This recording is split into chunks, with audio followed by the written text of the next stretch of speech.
Hindi marathon class 2020 CTET, UP TET, MP TET and super TET. हर topic शून्य से शिखर तक। वर्णमाला। हिंदी में वर्णमाला की संख्या 52 होती है।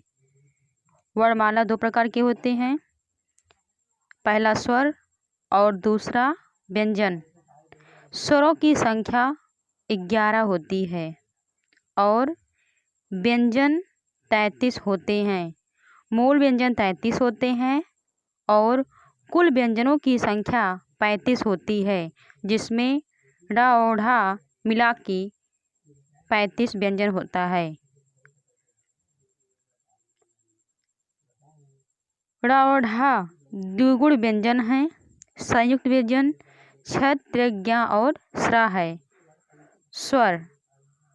स्वर स्वतंत्र होता है। ह्रस्व स्वर, दीर्घ स्वर और प्लुत स्वर। स्वर के 3 प्रकार ह्रस्व स्वर, दीर्घ स्वर और प्लुत स्वर हैं। ह्रस्व स्वर जिन्हें बोलने में कम समय लगे उसे ह्रस्व स्वर कहते हैं। ह्रस्व स्वरों की संख्या 4 है, अ, ई, उ और री। दीर्घ स्वर जिन्हें बोलने में अधिक समय लगे उसे दीर्घ स्वर कहते हैं।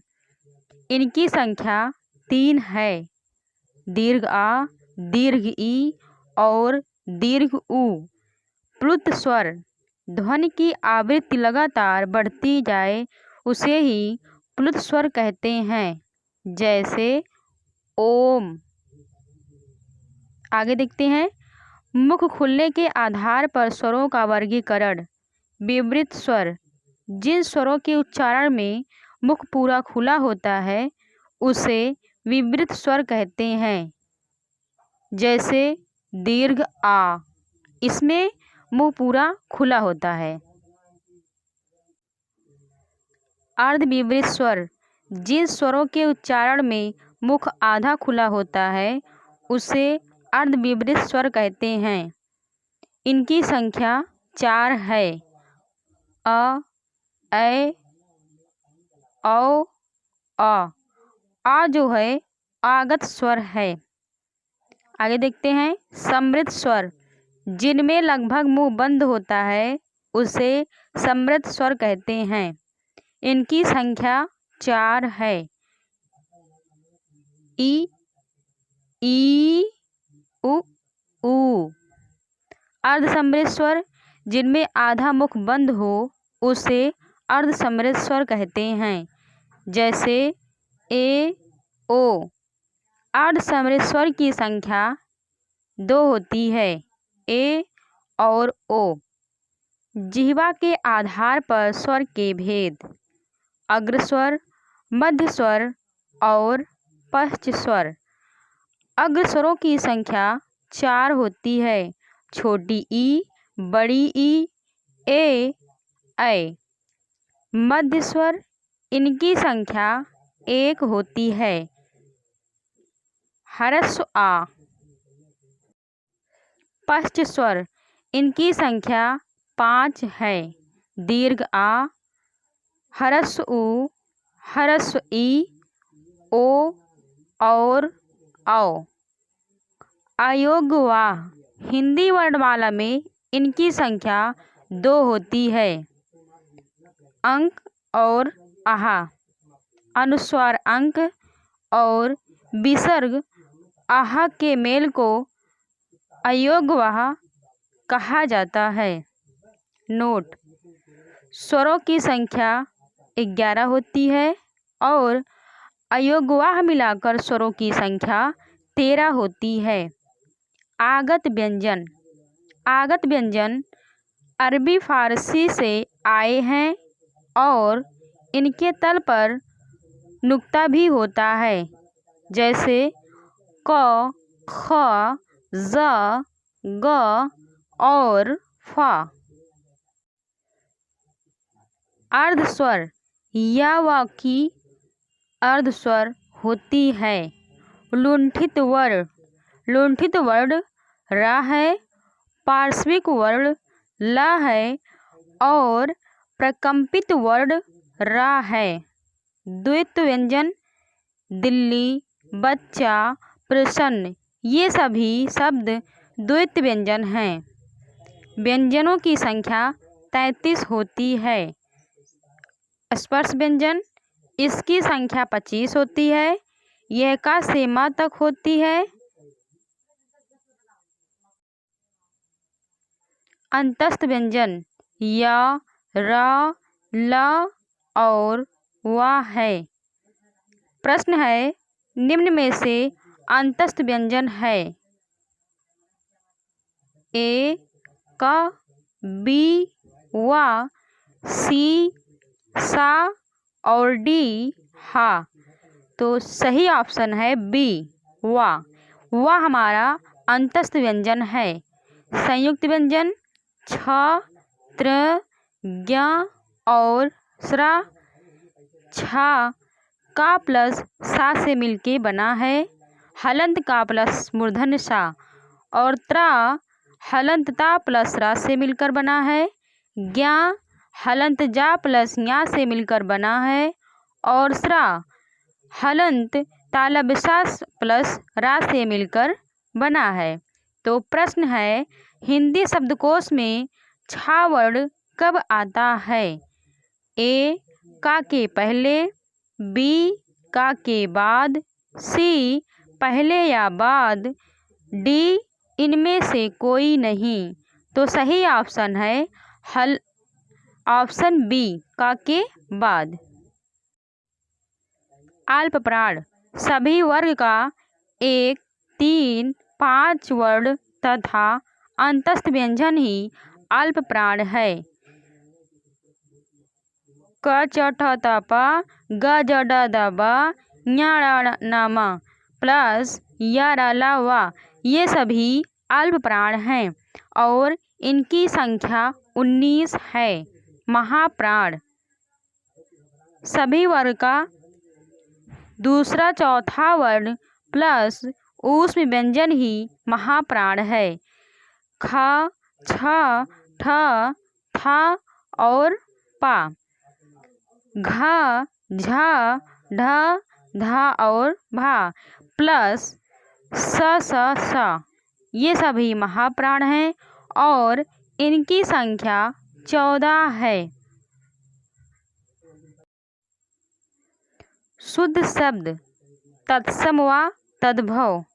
तत्सम शुद्ध शब्द है और तद्भव अशुद्ध शब्द है।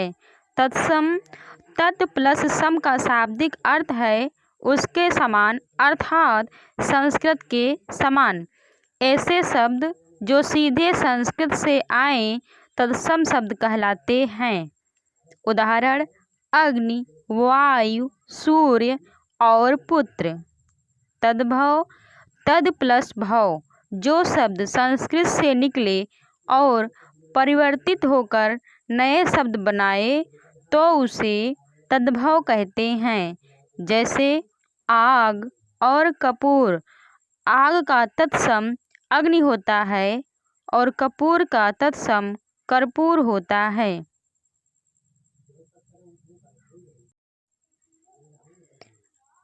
अविकारी शब्द। अविकारी शब्द को अपव्यय भी कहते हैं। डिफिनेशन ऐसे शब्द जिनका रूप, लिंग, वचन, काल आदि के परिवर्तन से नहीं बदलता है उसे अविकारी शब्द कहते हैं। उदाहरण है काफ़ी, बहुत, आज, कल, अरे, आगे, पीछे, नीचे, ऊपर आदि ये सभी अविकारी शब्द हैं। अविकारी शब्द के भेद। पहला है क्रिया विशेषण, दूसरा है संबंध बोधक, तीसरा है समुच्चय बोधक और चौथा है विस्मादि बोधक। ये सभी अविकारी शब्द के भेद हैं। विकारी शब्द जिन शब्द में लिंग, वचन, काल और क्रिया के आधार पर परिवर्तन होता है उसे विकारी शब्द या व्यय शब्द कहते हैं। उदाहरण है आम, हरा, नीला, किताब आदि। विकारी शब्द के भेद: पहला है संज्ञा, दूसरा है सर्वनाम और तीसरा है क्रिया विशेषण तथा चौथा है क्रिया। अघोष: सभी वर्ग का पहला दूसरा वर्ण तथा ऊष्म व्यंजन ही अघोष व्यंजन है। ट्रिक है 12 प्लस ऊष्म: क छठा ता पा, ख छठा था फा और सा, ये सभी अघोष व्यंजन हैं और इनकी संख्या 13 है। घोष या सघोष: सघोष व्यंजन को घोष व्यंजन भी कहते हैं। सभी वर्ग का तीसरा, चौथा, पांचवा वर्ण सघोष होता है और प्लस अंतस्थ। ट्रिक है तीसरा, चौथा, पांचवा प्लस अंतस्थ। देशज या विदेशज: देशज वे शब्द जो स्थानीय भाषा के शब्द होते हैं। बोलियों से ये शब्द ताल्लुकात रखते हैं, देशज शब्द कहलाते हैं। उदाहरण है गड़बड़, खर्राटा, खन और पगड़ी। विदेशज ये शब्द विदेशी मूल के आगत शब्द हैं। उदाहरण है डॉक्टर, टिकट, क्रिकेट और प्लेटफॉर्म। संकर शब्द: दो अलग अलग भाषाओं के मेल से बनने वाले सार्थक शब्द को संकर शब्द कहते हैं।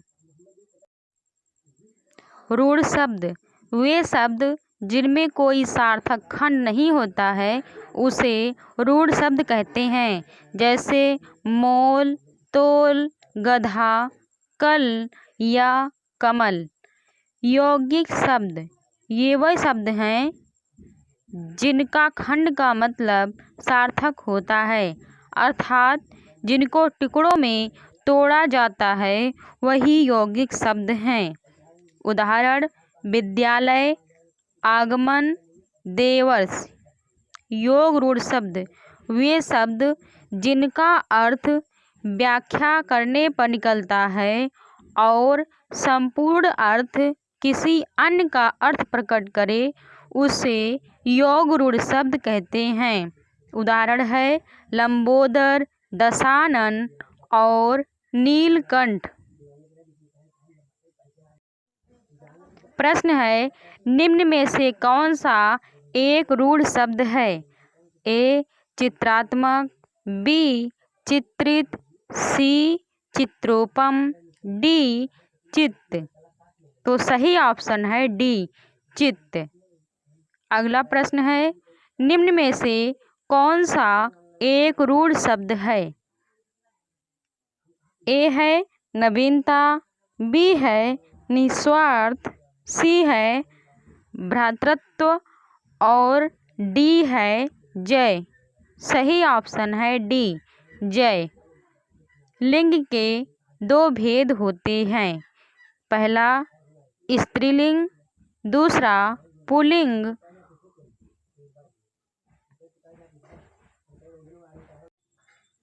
ग्रह तारे सूर्य, शनि, मंगल और बुध ये सब पुल्लिंग हैं। महीनों के नाम, पर्वतों के नाम भी पुल्लिंग होते हैं। प्रत्यय शब्द के बाद में जुड़ता है, जैसे बुढ़ापा, पढ़ाव और लिखावट। बुढ़ापा में पा प्रत्यय है, पढ़ाव में आव प्रत्यय है और लिखावट में आवट प्रत्यय है। वाक्य रचना के आधार पर वाक्य 3 प्रकार के होते हैं। पहला सरल वाक्य, दूसरा मिश्रित वाक्य और तीसरा संयुक्त वाक्य। सरल वाक्य एक विधेय, एक उद्देश्य या एक क्रिया ही सरल वाक्य है। उदाहरण है राम साइकिल से स्कूल गया। यह क्या है? एक सरल वाक्य है।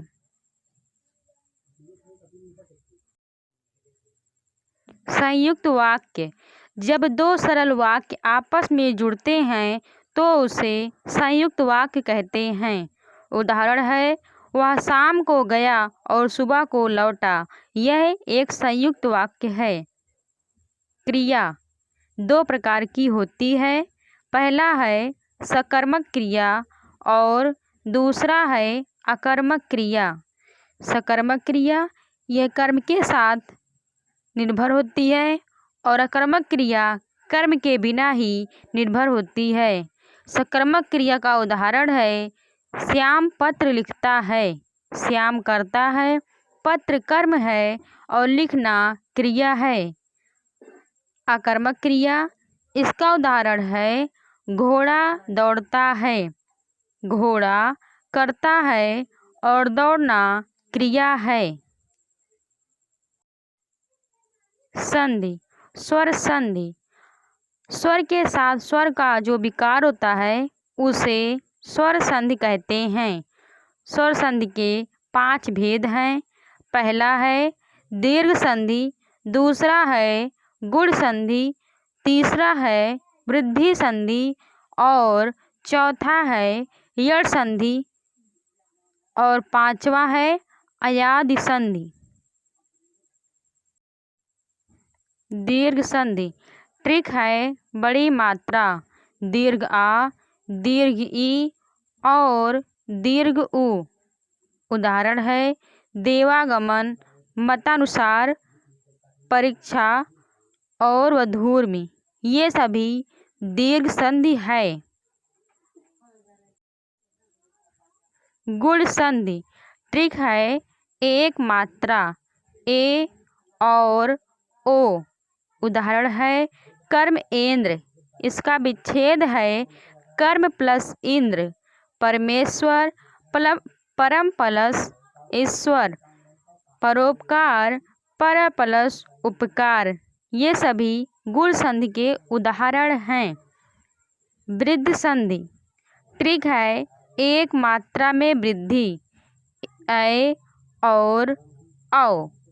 जैसे एकाएक, एक धन एक बराबर एकाएक। तथैव, तथा प्लस एव बराबर तथैव।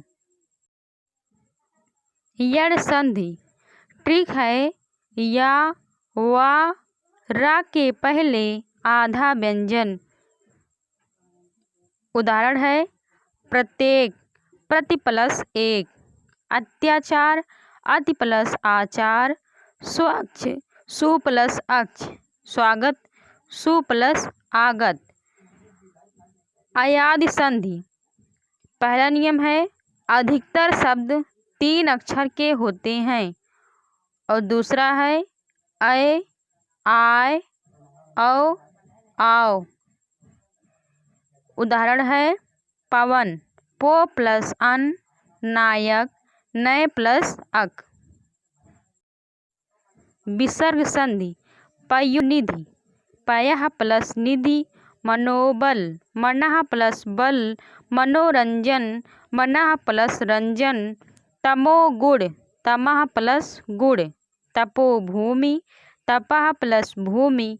निर्भय, निहि प्लस भय। दुराशा, दुह प्लस आशा। निरोग, निहि प्लस रोग। निष्ठुर, निहि प्लस ठुर। दुष्कर्म, दुह प्लस कर्म। नमस्ते, नमः धन्ते। निश्चय, निहि धन चय। ये सभी विसर्ग संधि के उदाहरण हैं। कारक, संज्ञा या सर्वनाम के जिस रूप से उनका संबंध क्रिया के साथ दर्शाया जाता है उसे कारक कहते हैं।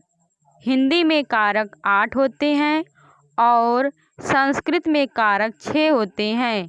कारक के भेद, कर्ता ने कर्म को करण से के द्वारा संप्रदान के लिए अपादान से संबंध करीना यानी का की के रारी रे। अधिकरण में पै पर संबोधन हे अरे हो ये सभी कारक के भेद हैं। विराम चिन्ह। विराम का अर्थ होता है ठहरना या रुकना। पूर्ण विराम, अर्ध विराम, अल्प विराम, प्रश्नवाचक, विस्मयादिबोधक, उद्धरण चिन्ह, योजक चिन्ह, निर्देशक चिन्ह, कोष्ठक चिन्ह, त्रुटिबोधक चिन्ह, रेखांकन, लाघव चिन्ह और लोप चिन्ह। उपसर्ग या प्रत्यय। उप प्लस सर्ग, समीप और जुड़ना।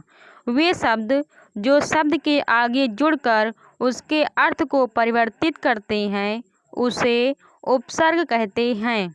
उदाहरण है प्रतिदिन, दुराचार्य, दुर्धन आचार्य। नोट है हिंदी में उपसर्गों की संख्या 13 होती है और संस्कृत में उपसर्ग 22 होते हैं। प्रत्यय किसी भी शब्द के पीछे जुड़कर उसमें परिवर्तन कर दे उसे ही प्रत्यय कहा जाता है। उदाहरण है घबराहट। घबराहट में आहट प्रत्यय है। चिकनाहट में आहट प्रत्यय है। लिखावट में आवट प्रत्यय है और पढ़ाई में आई प्रत्यय है। छंद 2 प्रकार के होते हैं, वर्णिक और मात्रिक। एक और होता है मुक्तक छंद। लेकिन मुख्य रूप से छंद 2 ही प्रकार के होते हैं, वर्णिक छंद और मात्रिक छंद। मात्रिक छंद यति, बीच में रुकने पर पढ़ते समय गति, पढ़ने के समय लय, तुक, अंतिम उच्चारण में मिलान। नोट, छंद में गणों की संख्या 8 होती है। यगड़, मगड़, तगड़, रगड़, जगड़, भगड़, नगड़ और सगड़। चौपाई सममात्रिक छंद है। इसमें प्रत्येक चरण में 16-16 मात्राएं होती हैं और 4 चरण होते हैं। उदाहरण है सूरज फिर से है मुस्काया। सूरज फिर से है मुस्काया, कोयलिया ने गान सुनाया। कोयलिया ने गान सुनाया। दोहा छंद। दोहा अर्ध सम्मात्रिक छंद है। इसमें 4 चरण होते हैं। इसके पहले और तीसरे चरण में 13-13 मात्राएं तथा दूसरे और चौथे चरण में 11-11 मात्राएं होती हैं। उदाहरण है मेरी भव बाधा हरो, राधा नागर सोए। मेरी भव बाधा हरो, राधा नागर सोए। जा तनकी झाई परे, जा तनकी झाई परे, श्याम हरित दुति होए। श्याम हरित दुति होए। सोरठा छंद है। यह अर्ध सम्मात्रिक छंद है। इसके पहले और तीसरे चरण में 11-11 तथा दूसरे और चौथे चरण में 13-13 मात्राएं होती हैं। उदाहरण है जो सुमिरत सिद्धि होए। जो सुमिरत सिद्धि होए, गणनायक करिबर बदन। गणनायक करिबर बदन, करहु अनुग्रह सोई। करहु अनुग्रह सोई, बुद्धि राशि शुभगुण सदन। बुद्धि राशि शुभगुण सदन। नोट है दोहा सोरठा का उल्टा होता है। रोला यह सममात्रिक छंद है। इसके 4 चरण होते हैं और प्रत्येक चरण में 24 मात्राएं होती हैं। नोट है 11 व 13 पर यति होता है। उदाहरण है उठो उठो हे वीर। उठो उठो हे वीर, आज तुम निद्रा त्यागो। आज तुम निद्रा त्यागो, करो महासंग्राम नहीं। करो महासंग्राम संग्राम नहीं कापर ही भागो, कापर ही भागो। हर गीतिका, यह सममात्रिक छंद है और प्रत्येक चरण में 28 मात्रा होती है। कुंडलिया छंद विषम संयुक्त मात्रिक छंद है और इसकी बनावट एक दोहा और एक रोला। नोट है, कुंडलिया जिस शब्द से प्रारंभ होती है उसी पर समाप्त हो जाती है। समास, दो या दो से अधिक शब्दों के मिलने से बने नए सार्थक शब्द को ही समास कहते हैं। समास के भेद, इसके 6 भेद होते हैं। पहला है अव्ययी भाव समास, दूसरा है तत्पुरुष समास, तीसरा है कर्मधारय समास, चौथा है द्विगु समास और पांचवा है द्वंद्व समास तथा छठा है बहुव्रीहि समास। अव्ययी भाव समास, ट्रिक है प्रथम प्रधान। उदाहरण है यथा संभव, यथा धन संभव, प्रतिदिन, प्रतिधन दिन, आजन्म, आधन जन्म, प्रतिकूल, प्रतिधन कूल। नोट है, एक शब्द यदि रिपीट हो तो भी होगा अव्ययी भाव समास, जैसे हाथों हाथ, दिनों दिन, ये भी हमारे अव्ययी भाव समास हैं। अगला है तत्पुरुष समास।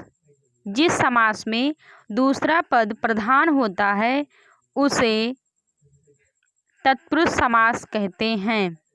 जैसे पुरुषोत्तम, पुरुषों में उत्तम, यह है हमारा सप्तमी तत्पुरुष समास।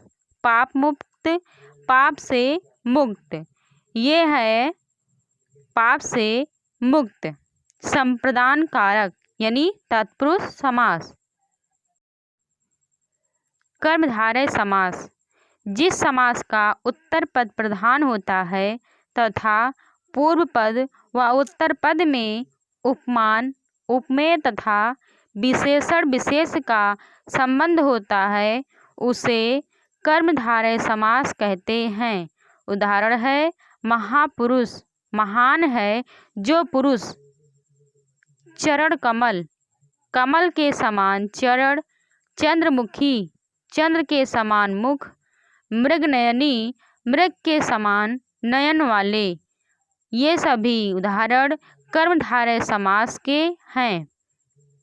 द्विगु समास, जिस समास का प्रथम पद संख्यावाची हो उसे द्विगु समास कहते हैं। उदाहरण है चौराहा, 4 राहों का समूह।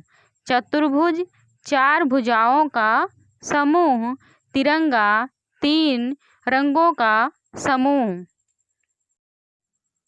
द्वंद्व समास, जिस समास के दोनों पद प्रधान होते हैं तथा विग्रह करने पर और अथवा एवं लगते हैं उन्हें द्वंद्व समास कहते हैं। उदाहरण है रात दिन, रात और दिन। पाप पुण्य, पाप और पुण्य।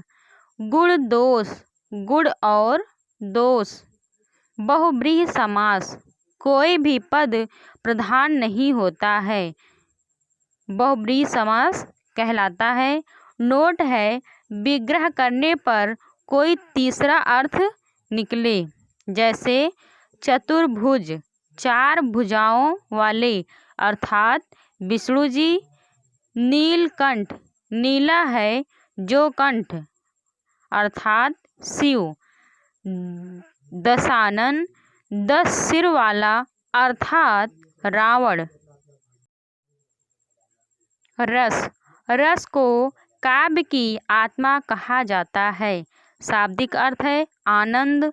सर्वप्रथम रस को किसने बताया? तो वो थे भरत मुनि। भरत मुनि के अनुसार रसों की संख्या 8 है। रस के 4 अंग होते हैं। पहला है विभाव, दूसरा है अनुभाव और तीसरा है संचारी भाव और चौथा अस्थाई भाव। हिंदी में रसों की संख्या 9 होती है। 10वां है वात्सल्य और 11वां है भक्ति रस। श्रृंगार रस, इसका स्थायी भाव है प्रेम या रति। श्रृंगार रस को रसराज या रसपति कहा जाता है। नोट: जब नायक और नायिका के प्रेम सौंदर्य की बात हो तब श्रृंगार रस होता है। उदाहरण है बतरस लालच लाल की मुरलीधरी लुकाए। बतरस लालच लाल की मुरलीधरी लुकाए, सौह करे भौवन हंसे दैन कहे नट जाए। सौह करे भौवन हंसे दैन कहे नट जाए, इसको बिहारी लाल जी ने कहा था। हास्य रस, इसका स्थायी भाव है हास। नोट है वेशभूषा वाणी आदि की विकृति देखकर मन प्रसन्न होना ही हास्य रस कहलाता है। उदाहरण है बुरे समय को देखकर गजे तू क्यों रोए, किसी भी हालत में तेरा बाल न बांका होए। करुण रस, इसका स्थायी भाव है शोक। वीर रस, इसका स्थायी भाव है उत्साह। उदाहरण है बुंदेले हर बोलो के मुख हमने सुनी कहानी थी, खूब लड़ी मर्दानी वो तो झांसी वाली रानी थी। शांत रस, इसका स्थायी भाव है निर्वैध। उदाहरण है जब मैं था तब हरि नहीं, अब हरि है मैं नाही। जब मैं था तब हरि नहीं, अब हरि है मैं नाही। सब अंधियारा मिट गया जब दीपक देखा माही। सब अंधियारा मिट गया जब दीपक देखा माही। अलंकार। अलंकार 2 प्रकार के होते हैं, शब्दालंकार और अर्थालंकार। शब्दालंकार जहाँ अलंकार शब्द में हो, अर्थालंकार जहाँ अलंकार अर्थ में हो। अलंकार का अर्थ होता है आभूषण या गहना और इसका विच्छेद होगा अलम धन कार। शब्दालंकार में अनुप्रास अलंकार, जहाँ एक वर्ण या अक्षर की बार बार आवृत्ति हो उसे अनुप्रास अलंकार कहते हैं। उदाहरण है रघुपति राघव राजा राम, पतित पावन सीता राम। अनुप्रास अलंकार का और भी उदाहरण है, जैसे बगन में बागन में बगरियो बसंत है।